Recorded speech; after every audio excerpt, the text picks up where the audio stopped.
सावित्री सब्जी लेने बाजार गई होती है कि तभी उसकी नजर मिनी स्कर्ट पहनकर बाइक पर जा रही एक लड़की पर जाती है जिसकी पूरी टांगे दिखाई दे रही थी। ये देख सावित्री अपनी आंखें बंद करते हुए कहती है, छी छी, शर्मो हया तो जैसे बेची खाई है आजकल की लड़कियों ने।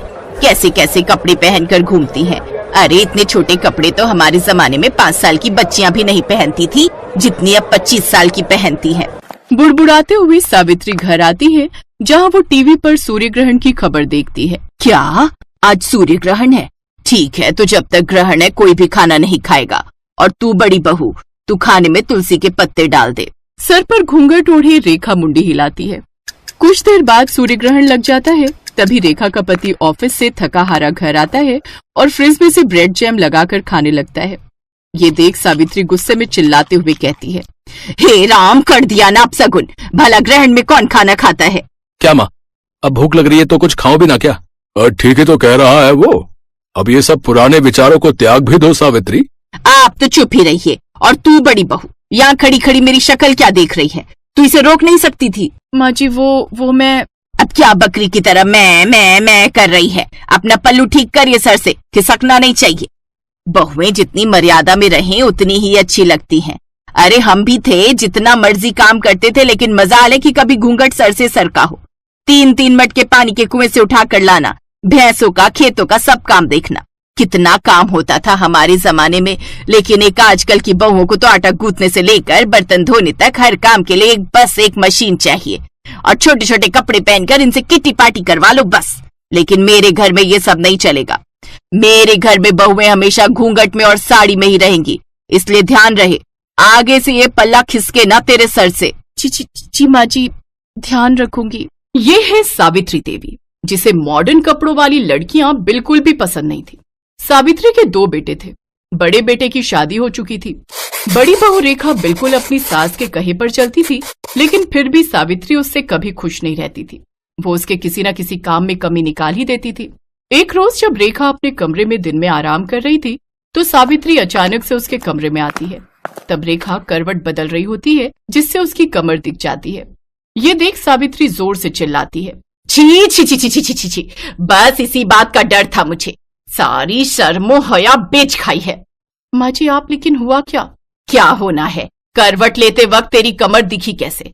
आज के बाद ऐसा हुआ ना तो अच्छा नहीं होगा बहू।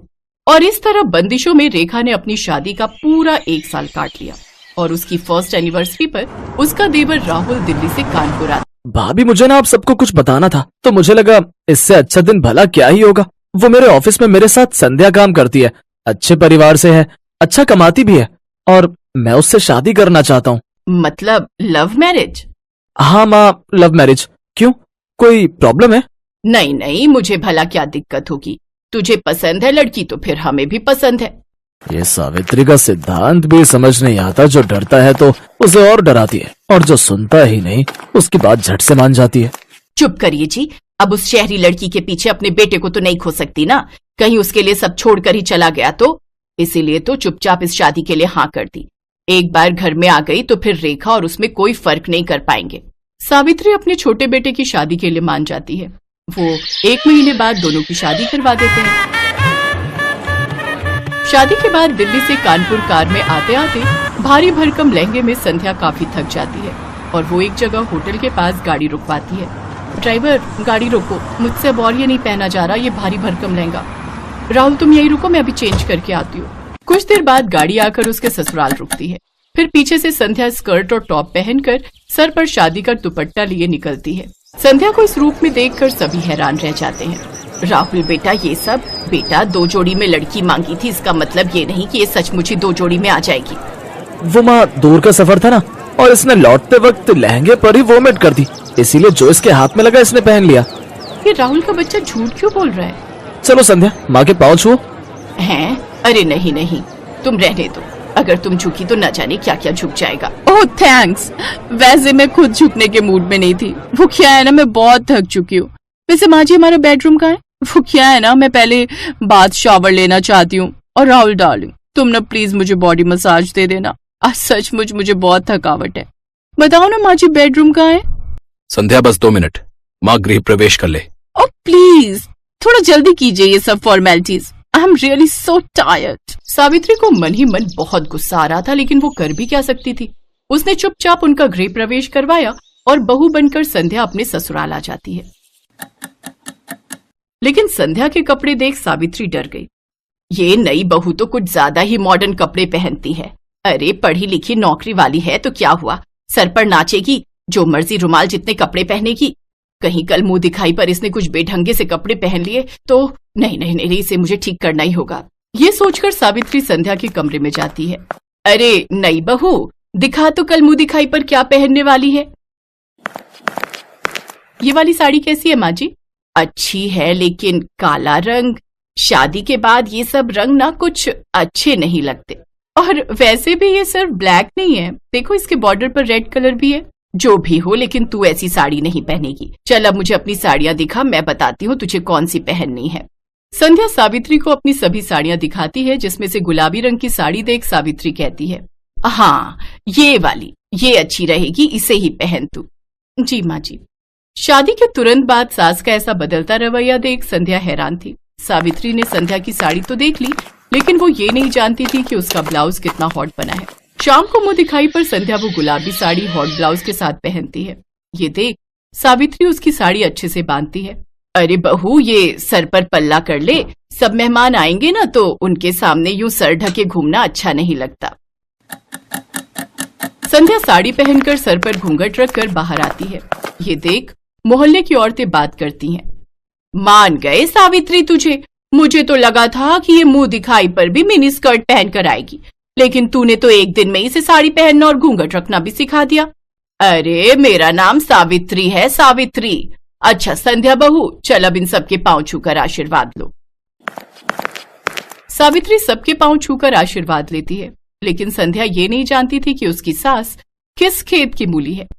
एक बार जो उसने साड़ी पहन ली तो फिर वेस्टर्न कपड़ों का नंबर तो कभी आने वाला है ही नहीं।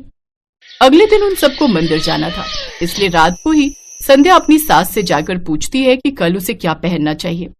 तुझे क्या पहनना है क्या नहीं ये सब तो बाद की बात है, लेकिन तू इस नाइट ड्रेस में बाहर कैसे आ गई? हमारे घर में ये सब नहीं चलता। लेकिन राहुल ने तो मुझसे कहा था कि मैं जो मर्जी पहन सकती हूँ। अरे उसे क्या पता इन सब के बारे में, रहा भी है वो इस घर में, बचपन से तो पहले पढ़ाई के लिए हॉस्टल में और फिर नौकरी के चक्कर में बाहर। तू उसकी बीवी है पर बहू मेरी है और इस घर में मेरी ही चलती है। संध्या उदास हो जाती है और वो अपने कमरे में चली जाती है। उसे उदास देख उसकी जेठानी भी उसके पीछे पीछे उसके कमरे में चली जाती है। उदास मत हो संध्या, इस घर का नाम ऐसे ही सावित्री निवास नहीं पड़ा है, यहाँ बस माँ जी की ही चलती है। उनसे पूछे बिना तो मैं खाना तक नहीं बना सकती, तो कपड़े तो दूर की बात है। अब कपड़े चेंज करके साड़ी पहन लो और किचन में आ जाओ। मुझे नहीं लगता अब वो तुम्हें कभी भी वेस्टर्न ड्रेसेस पहनने देंगी। ऐसे कैसे नहीं पहन सकती? अब तो बस हफ्ता भर में ये साड़ी पहनूंगी, उसके बाद बिल्कुल नहीं। एक हफ्ते बाद राहुल संध्या के साथ हनीमून ट्रिप प्लान करता है। सच में संध्या बहुत मजा आएगा, कश्मीर सच में बहुत खूबसूरत है। अच्छा अब तुम पैकिंग कर लो। संध्या अपनी पैकिंग कर लेती है। फिर जब ये बात सावित्री को पता चलती है तो वो संध्या के पास आती है। अच्छा कश्मीर जाने की तैयारी हो रही है, दिखा तो तूने क्या क्या रखा है वहां पहनने के लिए। वो क्या है ना, ध्यान रखना पड़ता है, कहीं तूने छोटे छोटे कपड़े रख लिए और तुझे सर्दी लग गई तो। वो तो मैं समझ ही गई थी कि बिना मेरे कपड़े चेक किए आप मुझे जाने कहाँ देंगी। संध्या हनीमून के लिए चली जाती है, लेकिन वो वहां जाकर कुछ वेस्टर्न कपड़े खरीद लेती है और अपनी ढेर सारी फोटोज लेती है। लेकिन एक रोज उसकी सास वो फोटोज देख लेती है और वो संध्या पर खूब गुस्सा होती है।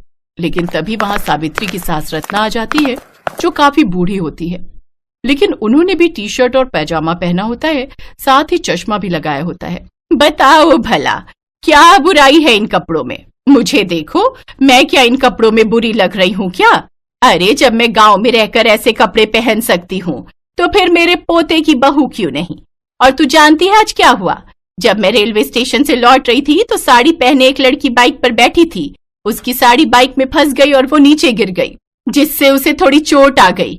और वो कोई और नहीं, हमारी बड़ी बहू रेखा है। अभी अस्पताल में भर्ती करवा कर आई हूँ उसे। जमाने के साथ अपनी सोच बदल सावित्री। ये सब बातें सुन सावित्री को अपनी गलती का एहसास होता है और अब वो कभी भी अपनी बहुओं को उनकी मर्जी के कपड़े पहनने से नहीं रोकती।